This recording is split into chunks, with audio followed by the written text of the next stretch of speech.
Have you ever had that weird emotional hangover after some big public event?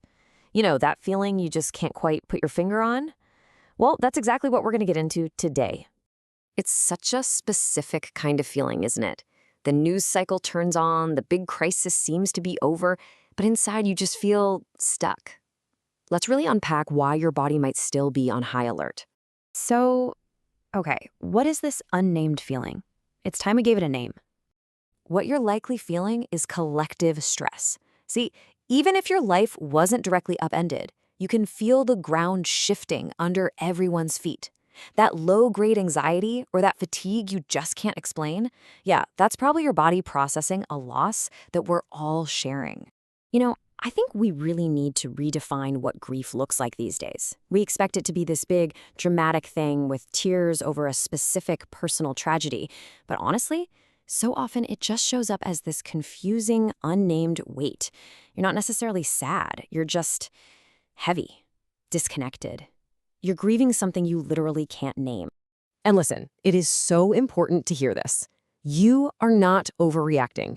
This isn't some character flaw, it's just your biology doing its job.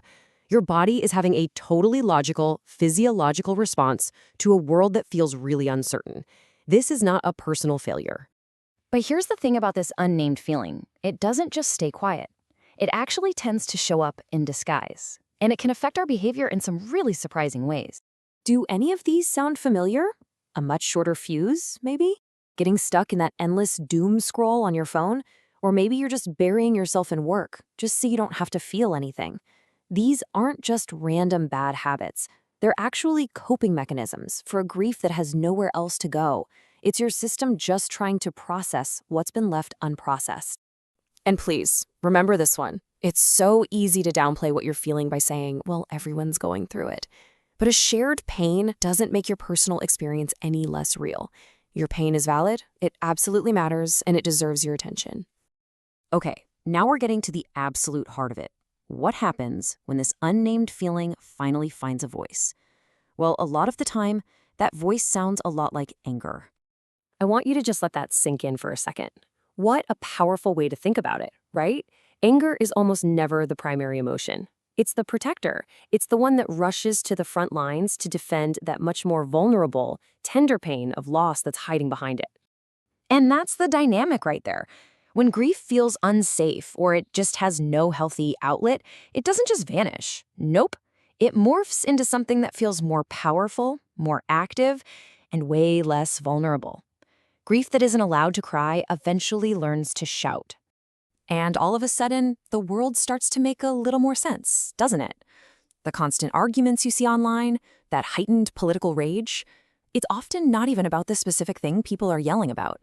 It's a symptom of this massive, society-wide, unprocessed grief that's just been redirected onto any available target. So if we can't just ignore it and we definitely can't outrun it, what are we supposed to do with it? Well, this next part is all about the path forward. This is pretty much the fundamental rule of processing any big emotion.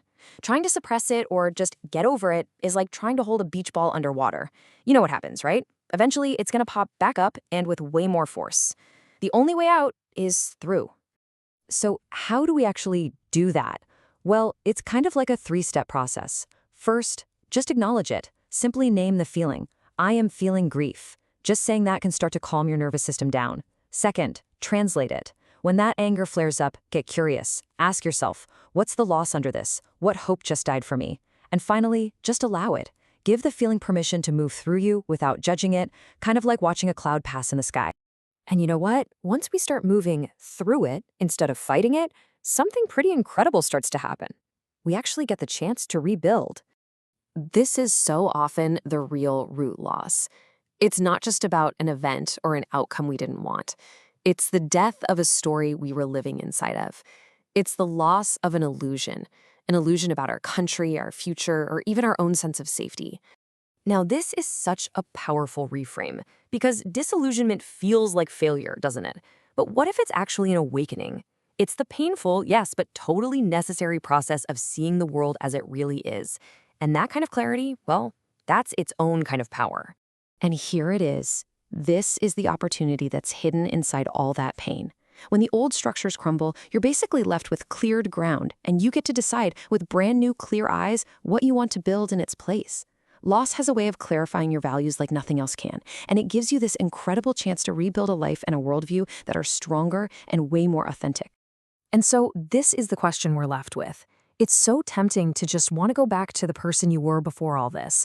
But if this season has changed you, don't let that pain go to waste. Take the wisdom that was born from this loss and make a conscious choice about who you will become, starting right now.